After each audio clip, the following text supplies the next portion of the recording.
오늘 은혜 받으실 말씀은 누가복음 4장 17절에서 19절의 말씀입니다. 봉헌에 올리도록 하겠습니다. 선지자 이사야의 글을 드리거늘 책을 펴서 이렇게 기록된 데를 찾으시니 곧 주의 성령이 내게 임하셨으니 이는 가난한 자에게 복음을 전하게 하시려고 내게 기름을 부으시고 나를 보내사 포로된 자에게 자유를, 눈먼 자에게 다시 보게 함을 전파하며 눌린 자를 자유롭게 하고 주의 은혜의 해를 전파하게 하려 하심이라 하였더라. 아멘. 우리가 지난 주에는 선교사님이 오셔서 말씀을 증거하시는 바람에 이어서 하지 못했습니다만 지지난 주에는 복음의 진수에 대하여 말씀을 드렸습니다. 여러분, 복음이라고 하는 것이 무엇이냐? 한문을 그대로 우리가 풀이하면 우리 복복자에다 소리 음자예요. 그래서 이것을 문자적으로 그대로 표현하면 복된 소리라고 하는 거예요. 복된 소리. 영어로 말하면 가스펠 그럽니다. 이건 하나님 플러스 스펠. 그래서 하나님의 이야기라고 하는 거예요. 그러니까 가스토리. 하나님께서 인류를 구원하기 위하여 하나님 아버지께서 선포하신 가장 복된 소리다. 그래서 오늘 가스토리 그러는 거예요. 일반적으로 이걸 굿 뉴스라 그러죠. 좋은 소식, 좋은 이야기입니다. 자, 그러면 이것을 헬라 원어에서는 유한겔리온이라고 하는 말을 씁니다. 이 유한겔리온이라는 말은 언제 사용하느냐? 황제나 왕의 생일을 맞이하여 백성들에게 선포하고 공포할 때 우리는 유한겔리온이에요. 그리고 황제가 또한 태자를 낳았을 때 백성들이 기뻐할 소식이잖아요. 그래서 우리는 유한겔리온이라고 하는 말을 씁니다. 뿐만 아닙니다.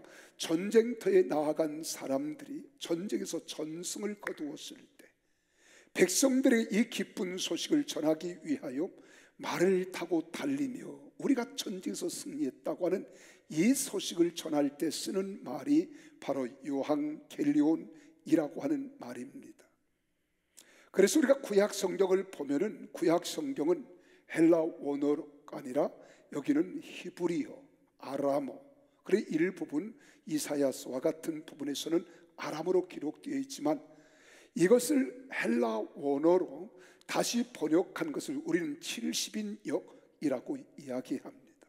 거기에서는 유한겔리온이라고 하는 말을 아름다운 소식을 표현할 때 우리는 유한겔리온이라고 하는 말을 쓰는 거예요. 지난번에 말씀을 드렸습니다만 이 복음이 무엇이냐라고 이렇게 묻는다면 예수 그리스도 하는 거예요. 예수 그리스도. 그래서 신학적으로는 이 복음을 한마디로 함축하라면 예수 그리스도의 십자가의 승리, 이것이 바로 복음입니다. 그럼 예수님은 이 땅에 완벽한 하나님이시면서 완벽한 사람의 몸을 입고 이 땅에 오신 거예요. 그래서 예수님의 탄생, 예수님의 십자가의 죽음, 그리고 예수 그리스도의 부활의 승리, 이것을 우리는 복음이라고 이야기하는 것입니다. 자, 그렇다고 한다면 이 복음의 소식을 들은 우리는 세 가지를 함축할 수가 있는데 그 첫째는 우리가 죄인들이 죄사함을 받고 구원의 기쁨을 얻어 누리게 하는 소식이라는 거예요. 구원의 기쁨. 죄사함이 있어야 구원의 기쁨이 있습니다. 의롭다함을 얻은 하나님의 백성된 의인의 인칭, 칭호, 우리는 칭의라고 이야기해요. 너는 믿음으로 의롭다함을 얻었다. 내가 죄인임에도 영원히 심판받을 수밖에 없고 멸망될 수밖에 없고 지옥에 가서 영원토록 살아야 할 내가 예수 그리스도의 십자가의 구속의 은혜로 속죄함을 받고 죄사함을 받아 구원을 받은 이 기쁨에 소식을 듣고 누리는 삶, 이것을 말하는 거예요. 두 번째로 말하면 사망 권세를 이기고 영원히 산다는 이야기. 여러분, 사망 언도를 받은 암 환자가 의사로부터 이런 소식을 듣습니다. 당신은 완치되었습니다. 얼마나 기뻐하겠어요? 얼마나 즐거워하겠어요? 우리도 사망 권세를 이기시고 영원히 산다고 하는 이 영생의 소식을 들은 것, 이 영생의 소식을 우리가 듣는 것, 이것이 바로 복음입니다. 그리고 이 영생이라는 말이 나오면 이제 우리는 죽어도 산다는 거예요. 예수님 신이 그렇게 말하잖아요. 나를 믿는 자는 죽어도 살겠고 살아서 나를 믿는 자는 영원히 죽지 아니하리라. 하나님이 세상을 이처럼 사랑하사 독생자를 주셨으니 이는 저를 믿는 자마다 멸망치 않고 영생을 얻으리라. 이 소식이 선포될 때 우리는 그렇게 아멘해서 안 돼요. 막 마음에서 들끓는 마음을 가지고 두 손을 팍쩍 들면서 아멘, 그래도 시원찮은 거예요. 얼마나 놀라운 소식입니까? 너는 죽지 아니하고 너는 산다는 거예요. 살되 영원히 산다는 거예요. 하나님 나라에서 영원히 행복을 누리며 살아갈 수 있다는 겁니다. 얼마나 놀랍습니까? 그러다 보니까 하나님 자녀가 되게 하는 특권을 얻어 누리게 되는 거예요. 하나님의 자녀만이 누릴 수 있는 특권, 하나님의 자녀만이 얻어 누릴 수 있는 은혜, 이걸 우리가 누리며 살아가는 겁니다. 이런 소식이기에 복된 소식이며 하나님의 구원을 이루는 하나님의 이야기, God story 되는 거예요. 그러므로 구원을 주시는 복음은 세 가지가 있다고 했어요. 예수 그리스도와 같이 하나님의 자녀로 상속자가 된다는 거예요. 자녀만이 받을 수 있는 이 복을 나도 받아 누린다는 거예요. 믿습니까? 영원토록. 그리고 두 번째는 하늘의 천사들보다도 더 높고 멀뚱한 지위를 얻는다는 거예요. 사람이라는 존재는 흉어물이 많습니다. 그래서 우리의 심정도, 심성도, 영혼도, 그리고 우리 마음도, 행함도, 외모도, 내가 달가운 사람이 있는가 하면 달갑지 않은 사람도 있는 거예요. 그래서 사람들은 판단하고 이럽니다. 그래서 세상에서는 영적인 존재인 천사만 봐도 좋겠다, 이런 마음이 들잖아요. 그래 꿈에 천사를 보세요. 하얀 드레스를 입고 나풀 춤을 추면서 여름 다가서 속삭이는 소식을 들어보세요. 이 광경을 목격했다고 생각해 보세요. 아마 그 다음날 꿈에서 깨어나면 이 꿈에서 깨어나기 싫어서 더 자고 싶어서 잠을 청하지 않을까요? 그리고 하루 종일 기뻐할 겁니다. 그런데 천사들이 우리를 부러워한다는 거예요. 하나님의 아들 예수 그리스도의 십자가의 보혈과 구속의 은혜로 속죄함 받아 의롭다함을 받은 우리를 천사들이 부러워한다는 거예요.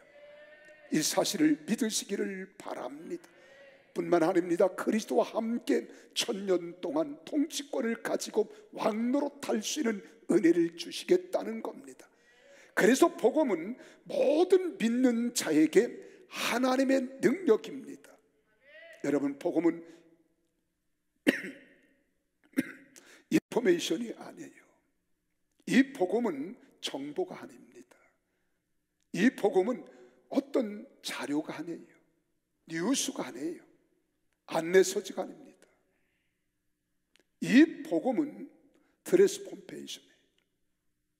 이것은 바로 전환시킨다는 거예요. 우리를 변화시킨다는 거예요. 변화를 가져온다는 거예요. 변신케 해야 한다는 거예요. 새롭게 해주시겠다는 겁니다. 십자가에 날 위하여 피 흘려 고난을 당하시고 십자가에서 다 이루었다, 그리고 사망 권세를 깨뜨리고 무덤을 박차고 부활하신 예수를 믿는 그 믿음이 내게 있으면 여러분 변화된다는 거예요. 전환된다는 거예요. 변신된다는 거예요. 그래서 복음은 무슨 재미있는 이야기나 정보가 아니고, 복음은 사람을 변화시키고 새롭게 하는 것이 능력의 소스입니다. 그래서 헬라 원어에서는 이 복음을 가르쳐 뭐라고 하느냐, 두나미스라 그래요. 이 두나미스라고 하는 말은 영어로 다이나마이트라고 하는 말이 여기서 나온 거예요. 그렇다면 이 복음에는 다이나마이트와 같은 폭발적인 힘이 있다는 거예요. 파워가 있다는 겁니다. 그래서 이 복음이 우리 심령 속에 들어가면 그 사람이 변화되는 거예요. 가정에 들어가면 가정이 변화되는 거예요. 사회 속에 복음이 역사하면 사회가 변화되는 겁니다. 국가가 완전히 뒤집어지는 것이 복음의 능력이고 복음의 은혜인 줄 믿으시기를 바랍니다.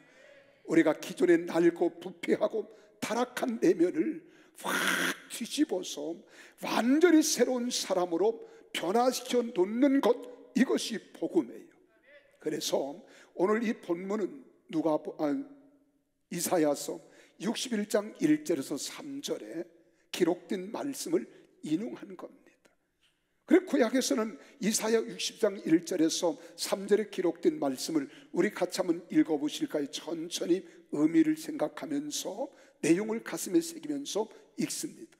주 여호와의 영이 내게 내리셨으니 이는 여호와께서 내게 기름을 부으사 가난한 자에게 아름다운 소식을 전하게 하려 하심이라. 나를 보내사 마음이 상한 자를 고치며 포로된 자에게 자유를, 갇힌 자에게 노임을 선포하며 여호와의 은혜의 해와 우리 하나님의 보복의 날을 선포하여 모든 슬픈 자를 위로하되 무릇 시온에서 슬퍼하는 자에게 화관을 주어 그 죄를 대신하며 기쁨의 기름으로 그 슬픔을 대신하며 찬송의 옷으로 그 근심을 대신하시고 그들의 의의 나무 곧 여호와께서 심으신 그 영광을 나타낼 자라 일컬음을 받게 하려 하심이라.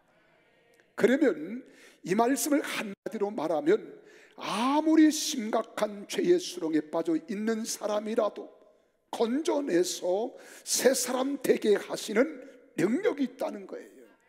변화시켜주는 힘이 있다는 거예요.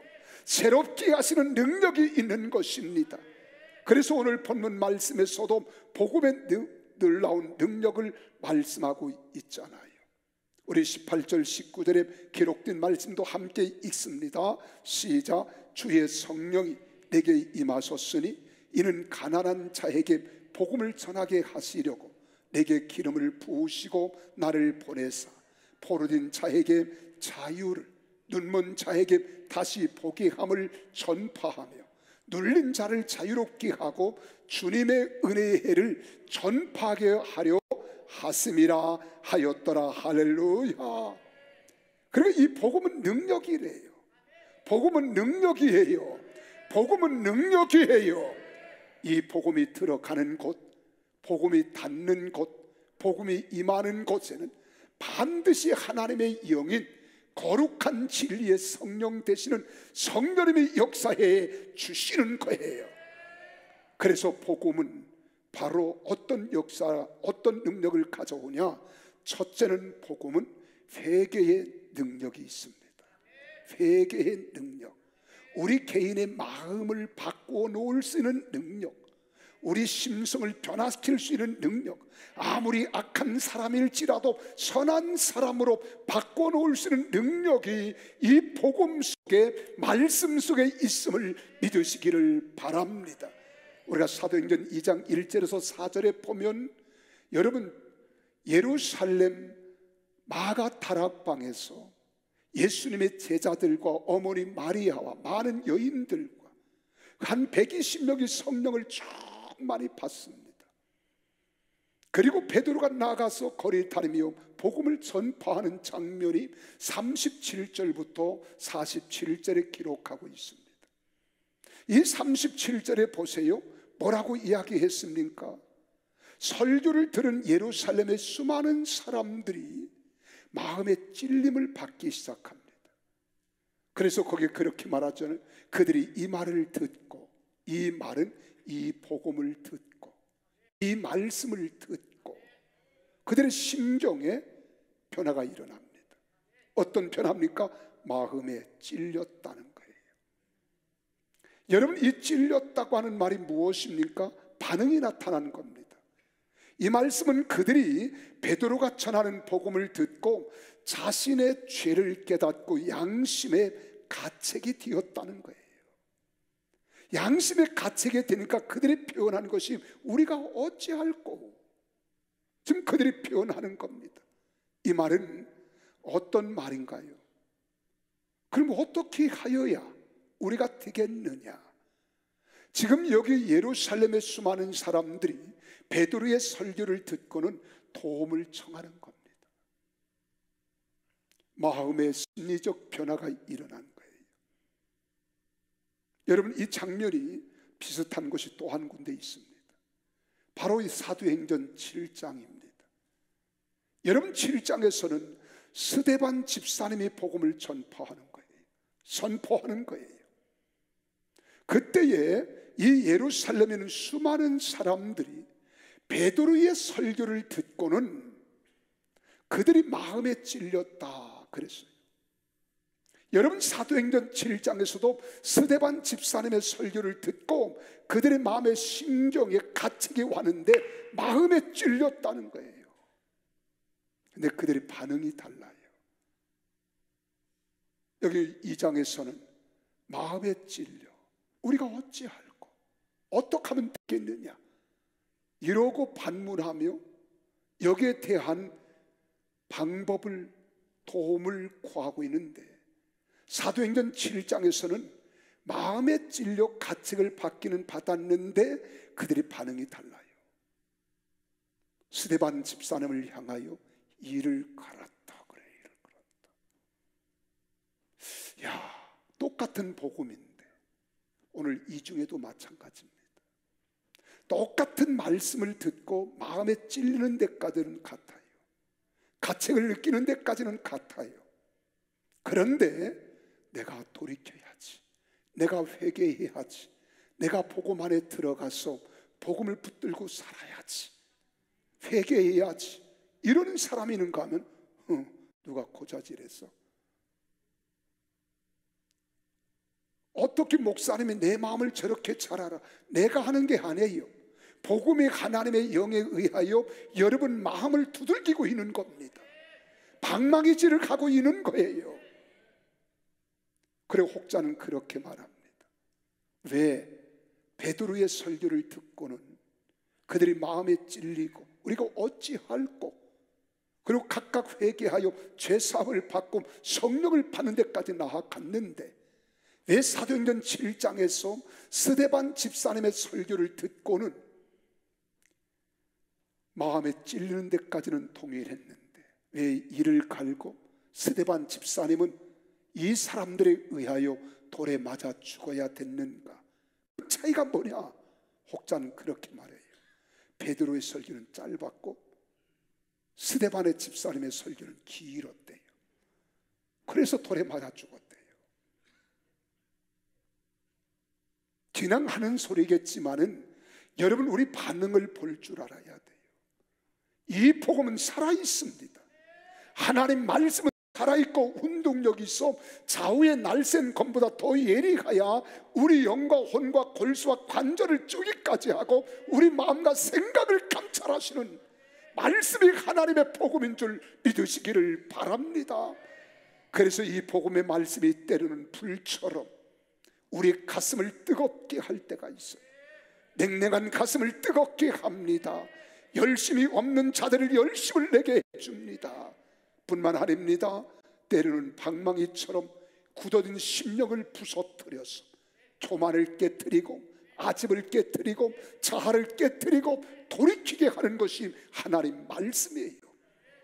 그래서 에레미야 23장 29절에 말합니다. 여호와의 말씀이니라. 내 말이, 이 복음이, 말씀이 불같지 아니하냐, 바위를 쳐서 부서뜨리는 방망이 같지 아니하냐고 말씀했습니다. 그렇습니다. 하나님 말씀은 내 심령에, 여러분 심령 상태에 따라서 내게 들려오는 소리가 달라요.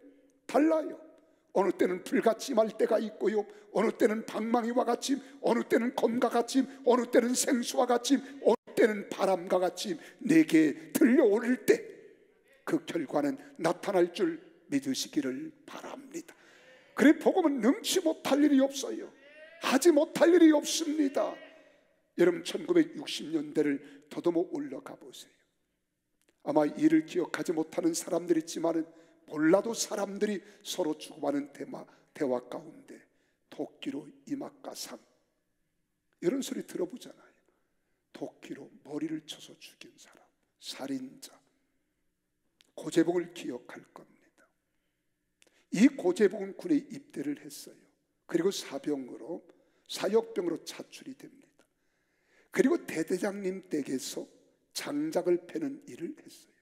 얼마나 땀을 흘리며 일을 했던지 그만 땀이 흐르고 목이 말라서 부엌에 들어가서 물을 마시다가 누룽지를 발견합니다. 그리고 누룽지를 맛있게 먹었어요. 그때 60년대만 하더라도 우린 보릿고기 아닙니까? 그런데 이 누룽지는 식모가 먹으려고 긁어 놓은 것인데 그만 이 고재봉이가 먹고 만 거예요. 식모가 화가 났습니다. 그리고 모든 죄를 뒤집어 씌웁니다.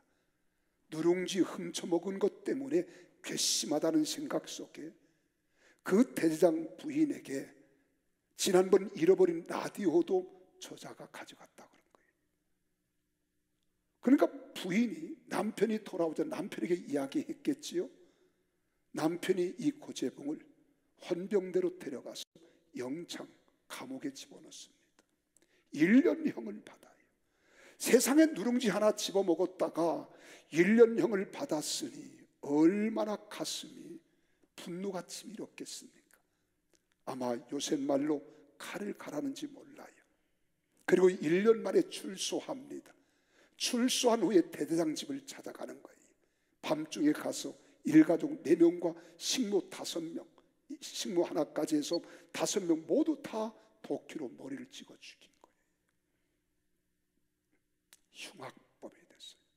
그런데 공교롭게도 그 대대장은 다른 데로 전출을 가고 새로 부임한 대대장 가족이 피해를 입은 겁니다.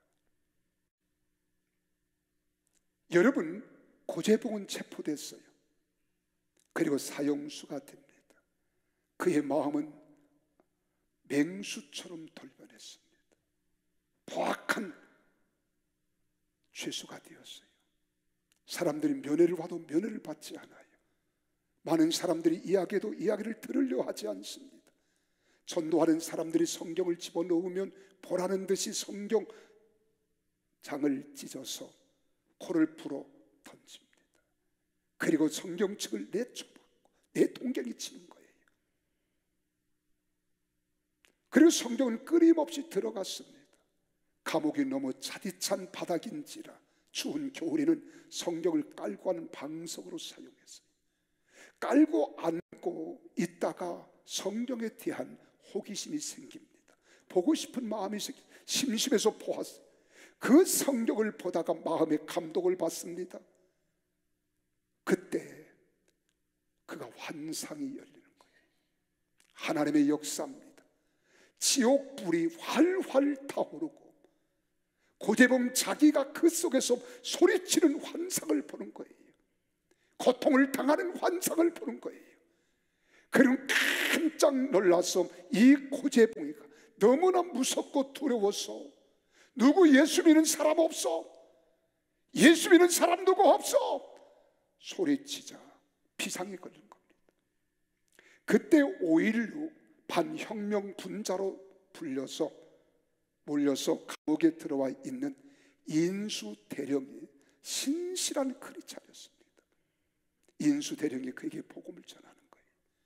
이 세상 모든 사람은 다 죄인입니다. 나도 죄인이고 당신도 죄인입니다. 신분 여하가 없습니다. 사람은 태어날 때부터 모두가 다 성악, 우리는 악인으로 태어난 거예요. 그래서 바늘 도둑이 소도둑이 되는 것이고, 여러분 서로를 훔치고 강도질을 해서 죄인이 아니라 우리는 죄인으로 태어났기 때문에 죄인입니다. 그리고 고재봉이 복음을 전하기 시작하는 거예요. 그때 고재봉이 이 복음을 듣고 마음이 감동이 되기 시작합니다. 그리고 7일 만에 성경 창세기로부터 요한계시록까지 다 읽습니다. 마침내 복음이 그를 완전히 변화시키는 거예요. 회개하기 시작했습니다. 그랬더니 무서운 살인마가 순한 양이 되었습니다. 만나는 사람들에게 예수의 복음을 통하여 예수를 전하는 겁니다.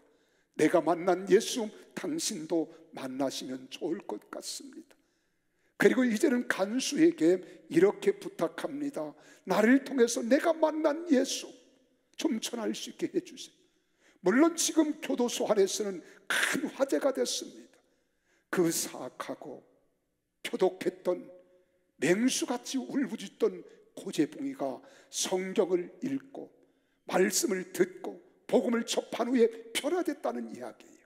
그래 교도소장이 2,000명 죄수들을 불러 모아놓고 간증을 할 때에 2,000명 가운데 1,800명이 다 예수 믿기로 결심했습니다. 할렐루야. 그리고 그가 사형장으로 끌려가는 겁니다. 그가 부탁합니다. 나는 여한이 없습니다. 하나님께서 내 아버지가 되시고 예수 그리스도가 내 죄를 용서하시고 나를 구원해 주셨으니 나는 죽어도 천국에 이를 것입니다. 한 가지 부탁이 있습니다. 찬송가 279장 인애하신 구세주여 나를 구원해 달라는 이 찬송이에요. 이 찬송을 부릅니다. 인내하신 구세주여 내 말 들으사 죄인 오라 하실 때에 날 부르소서 주여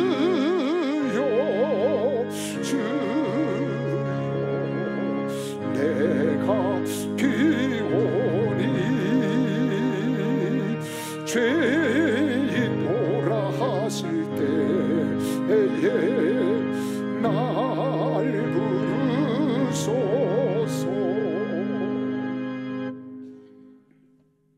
고재봉의 이 찬양에 사형 집행관이 너무 감동을 받았어요. 그래서 사형 집행관이 해야 하는 사형 집행을 잊어버린 겁니다. 그 멍하니 그를 바라본 거예요.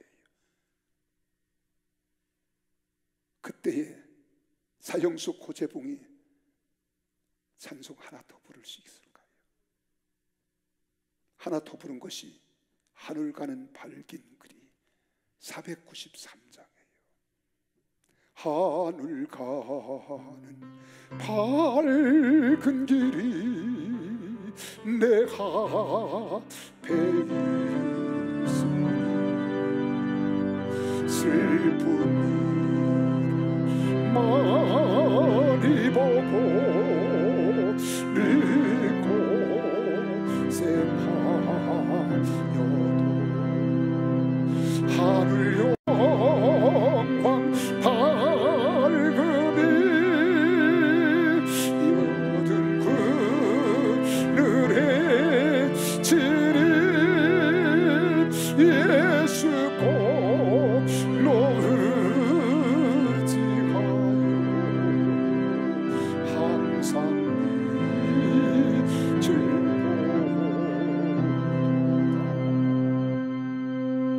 그의 얼굴은 천사같이 빛났습니다. 교도대에 올라갔습니다. 그에게 복면이 가려집니다. 내가 한 가지 부탁이 있습니다. 나는 이후로 천국에 들어갑니다. 혹시 예수 그리스도를 믿지 않은 분은 예수를 믿으십시오. 그리고 형장의 이슬이처럼 사라졌습니다. 그렇습니다. 여러분, 복음은 능력입니다. 두 번째로 이 복음은 시간과 공간을 초월하는 능력이에요. 회개하는 능력일 뿐만 아니라 시간과 공간을 초월합니다. 믿음으로 회개하고 죄사함을 받으면 주권의식이 바뀝니다. 믿음으로 회개하고 죄사함을 받기 전에는 내가 주인의식으로 살았습니다. 내 자아가 주인이고 내 고집이, 내 지식이, 내 경험이 주인의 위치에 있는 거예요. 그러나 믿음으로 회개하고 죄사함을 받고 예수 그리스도를 내 인생의 주권자로 마음속에 모셔드리면 자신의 주인으로 예수를 모셔드리게 되고요, 주님의 권위와 주장에 순종하는 겁니다. 이때 죄사함으로 의롭다함을 얻어서 의롭게 되는 것입니다. 여러분, 예수를 믿으면 구원받습니다. 구원받은 사람은 내가 주인이 아니라 내 안에 오신 예수 그리스도가 주인이신 거예요. 이것이 믿음입니다. 그래서 예수 믿기 전에는 내 고집대로 살았습니다. 내 주장대로 살았습니다. 내 사고를 따라 살았습니다. 내 경험과 지식을 따라 사는 거예요. 그러나 예수를 진정 믿는 사람은 주인이 바뀌었기 때문에 고집을 내려놓습니다. 아직도 내려놓습니다. 내 자아도 완전히 분쇄시켜서 내려놓고 예수 그리스도가 나의 주인이 되는 거예요. 계속 교회 생활은 그분께 순종하는 법을 배워 그분을 따라가는 생활이 교회 생활인 겁니다. 이게 신앙생활인 거예요. 언제까지? 주님이 부르실 때까지. 이걸 성화라 그럽니다. 그래 이스라엘 백성들이 애굽에서 나왔을 때 가나안 땅까지는 장정걸음으로 젠걸음으로 가면 16일이면 갈 수 있습니다. 근데 이 무리를 이끌고 가면 40일은 도착합니다. 그런데 그들이 순종치 아니하고 사건이 있을 때마다, 어려움이 있을 때마다 그들이 불순종하자 하나님의 몰매를 통하여 시련과 연단을 통해서 40년이 걸려도 그들이 변화되지 않은 거예요. 그래서 순종했던 여호수아 갈렙만이 애굽에서 나온 자들이 가나안 땅에 들어가고 나머지는 다 들어가지 못했어요. 오늘 우리는 순종을 배워야 합니다. 예수님도 하나님의 아들이심에도 히브리서 5장 8절에 말하잖아요. 하나님의 아들이심에도 불구하고 순종을 배워서 했다는 거예요. 오늘 교회 생활은 순종하는 생활이고 말씀에 복종하는 생활임을 믿으시기를 주의 이름으로 축복합니다. 그래서 의롭다함을 얻었으면 성령을 선물로 허락하십니다. 성령의 사람으로 성령을 더욱 사모하게 되어지면 우리가 완전히 성령님께 사로잡힌 바 된 성령 충만한 사람으로 섬기게 될 때에 의지가 사라지는 거예요. 자아가 사라지는 거예요. 그리고 완전히 성령님께 사로잡힌 바 될 줄로 믿습니다. 여러분, 2000년 전의 복음을 지금도 생생하게 유지할 수 있는 비결은 바로 이러한 복음의 능력 때문입니다. 그래서 세계 각국의 주의 형제 자매를 위해서 우리는 기도해야 할 책임이 있고 의미가 있고 사명이 있는 겁니다. 특별히 북한의 2500만 동족에 대한 기도가 지금 절실합니다. 그리고 어둠의 영의 세력들이 복음 전파를 방해하는 영적 전투 또한 심각한 거예요. 북한에는 김정은만 없어지면 사악한 집단이 무너질 것입니다. 그래서 기도해야 합니다. 지금도 2500만 우리 동족들이 자유를 잃어버린 채 억압과 구속 속에 그들은 독재 권력 아래서 살아가고 있는 거예요. 뿐만 아닙니다. 우리는 정치인들을 위해서도 기도해야 합니다. 특별히 기도해야 할 다수당인 더불어민주당을 위해서도 기도해야 합니다. 여러분, 교회 폐지법을 발의한 더불어민주당 의원들 78명이나 됩니다. 무소속 1명 79명이 더불어민주당과 함께 이 사악한 교회 폐지법을 발의했다는 거예요. 정부가 교회를 폐지할 수 있도록 법 조례를 헌법을 만들자는 겁니다. 지금 여러분 입법부인 국회는 지금 당리당략에 빠져서 민생 경제를 돌아보지 아니하고 그들은 지금 자기들의 당리 당략을 위해서만 살아가는 국회 반드시 해산시켜야 합니다. 존재 가치가 없습니다. 여러분, 성평등법, 차별금지법, 사학법, 역사는 왜곡되어져서 잘못된 교육정책, 우리는 기도해야 합니다. 그리고 불의와 싸워야 하는 거예요. 이것들을 보고 방치하면 우리도 똑같이 나쁜 사람인데 더 나쁜 사람인 거예요. 여러분, 목사는 정치하는 목사는 아니에요. 그러나 정치를 알아야 됩니다. 바르게 분석해야 되고 성도들로 하여금 바르게 살게 가르칠 수 있도록 교훈하는 것이 목사입니다. 여러분, 지금 보십시오. 우리 대한민국 노동계가 바뀌려면 민노총이 사라져야 됩니다. 특별히 금속노조가 사라져야 돼요. 북한 지령을 받고 하는 이들은 우리의 노동과 달라요. 교육계가 바로 되려면 전교조가 사라져야 합니다. 법조계가 변화되려면 여러분, 우리복 민변단체가 사라져야 돼요. 다 공산주의 뿌락치들입니다. 간첩 같은 자들입니다. 대한민국을 망치고 있는 거예요. 이럴 때 우리는 기도해야 하는 겁니다. 하나님 앞에 간구해야 돼요. 믿으시면 아멘 하십시다. 그리고 세계 각국에서 선교하는 선교사님들을 위해서 기도하십시오. 선교 사역을 위해서 기도해야 합니다. 복음적인 기도는 시공간을 초월하여 역사하는 능력이 있습니다. 내가 한국에 있지만 미국에 있는 사람을 위해서 기도할 수 있어요. 저 스페인을 위해서도, 아프리카를 위해서도, 남미 칠레를 위해서도, 뉴질랜드를 위해서도 우리는 기도할 수 있을 때 하나님의 복음은 시공간을 초월해서 역사가 일어납니다. 저희 목사 아들이 있습니다. 지금 미국에서 공부하고 있는데 이 아들이 군대를 갔다 와서 배낭여행을 세계 일주를 2년 동안에 걸쳐서 세계를 알아야 된다. 2번의 사선을 넘었어요. 한 번은 미얀마에서 떼강도를 만났어요. 얼마나 무서웠겠습니까? 또 한 번은 아르헨티나에서 권총강도를 만났어요. 근데 그때마다 하나님은 저에게 기도를 시켜주셨어요. 자식을 위해서 기도하는 부모가 어디 없겠습니까? 그런데 그때는 유별나게 기도를 오래도록 자식을 위해서 그때 전화가 왔어요. 아버지, 제가 이런 일이 있었다고. 언제? 방금. 이게 바로 시공간을 초월하는 말씀의 능력이에요. 오늘 하나님은 듣고 계십니다. 마지막으로 우리는 공동체를 변화시키는 능력이 있습니다. 빌립보서 1장 27절 28절을 보십시오. 오직 너희는 그리스도의 복음에 합당하게 생활하라. 이는 내가 떠나 있으나 너희가 한 마음으로 서서 한 뜻으로 복음의 신앙을 위하여 협력하는 것과 무슨 일에든지 대적하는 자들 때문에 두려워하지 아니하는 이 일을 듣고자 함이라.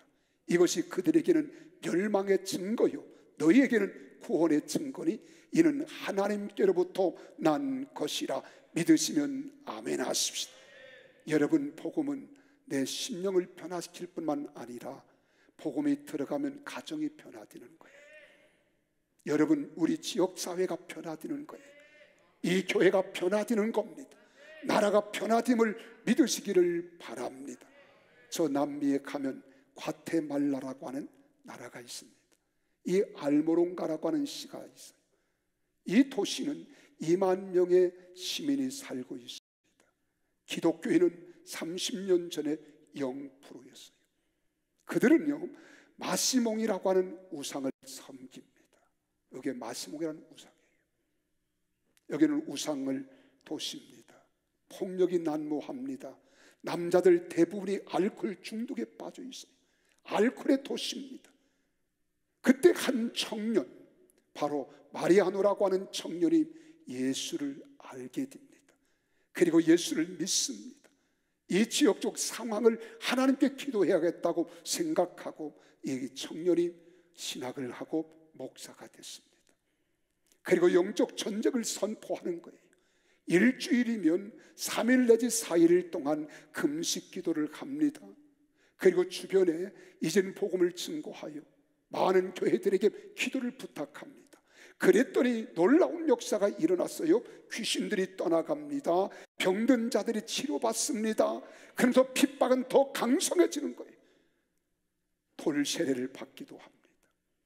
때로는 이 조폭들이 찾아와서 입에다가 권총을 들여대고, 그리고 너는 더 이상 기도하지 말라는 거예요. 더 이상 이런 일을 하지 말라는 거예요. 그때 저는 더 강력하게 하나님의 나라와 그의 의를 위하여 나는 여기서 내가 순교를 당할지라도 나는 포기할 수 없다. 그리고 더 강력하게 했더니 방아쇠를 당겼지만 하나님께서 그 안에 총알이 있음에도 총알이 나가지 않게 해주셨어요. 그래서 그가 살아납니다. 믿으시면 아멘 하십시오. 그리고 복음이 전파됩니다. 가정들이 변화됐습니다. 감옥의 죄수들이, 여러분 4개나 튀었던 이 감옥의 죄수들이 다 빠져나갔습니다. 감옥 4개가 다 빈방이 되었습니다. 그리고 영풀이었던 복음화율이 98% 복음화가 되어집니다. 놀라운 사실은 이 복음을 통하여 땅 지질이 변화되기 시작했다는 거예요. 농사를 지으면, 대파 농사를 지으면 다른 데서 상상할 수 없는 큰 대파가 생산되고, 아보카도가 다른 데서 생산되는 것보다 3배, 4배 더 크게 여러분 열매가 성장하고요. 그리고 당근이 얼마나 잘 되는지 다른 데서 농사를 지는 것보다 2배, 3배의 크기로 성장했습니다. 수십 개의 술집이 3개 남겨두고 다 문을 닫았습니다. 여러분 복음의 땅이 되면서 이 땅에서 나는 농작물이 다른 지역보다 크고 좋아서 비싼 가격에 팔리게 되었고요. 그리고 주민들은 모두가 물질의 복을 받고 행복한 마을이 되었습니다. 이것이 미국까지 소문이 났습니다. 미국에 있는 농학 박사들이 여기 가서 모든 분석을 해보는 거예요. 도저히 다른 데와 다를 바가 없는 곳인데 하나님의 영적으로 되었다는 사실을 발견합니다. 오늘 사랑하는 성도 여러분, 그렇습니다. 성경은 말합니다. 역대하 7장 14절을 보십시오. 성경이 그렇게 말하잖아요. 내 이름으로 일컫는 내 백성이 그들의 악한 길에서 떠나 스스로 낮추고 기도하여 내 얼굴을 찾으면 내가 하늘에서 듣고 그들의 죄를 사하고 그들의 땅을 고칠리라. 할렐루야. 환경의 변화, 지질의 변화도 하나님이 허락해 주시겠다는 겁니다. 오늘 하나님은 영혼이 잘됨같이 범사가 잘되며 강건하기를 원하심을 믿으시면 아멘 하십니다. 그렇습니다. 복음은 이론이 아닙니다. 복음은 과학이 아닙니다. 복음은 논리가 아닙니다. 복음은 능력입니다. 사람을 구원하는 능력입니다. 이 귀한 복음을 우리에게 맡겨주셨습니다. 이 복음을 위하여 우리를 택정하신 겁니다. 그러므로 우리는 얼마나 영광스러운 자들이십니까? 그러므로 우리가 복음을 힘써 전하십시다. 폭탄은 던져 터뜨리지 않으면 아무 소용 없습니다. 복음은 전하지 않으면 아무런 능력이 나타나지 않습니다. 바울은 복음의 능력을 믿었기 때문에 거대한 로마 대국에 도전했습니다. 결국 바울은 로마 제국을 복음으로 무너뜨리고 정복한 줄 믿으시기를 바랍니다. 그래서 313년 콘스탄틴 태제가 로마를 국교화한 거예요. 기독교 국교를 선포합니다. 우리 대한민국 보세요.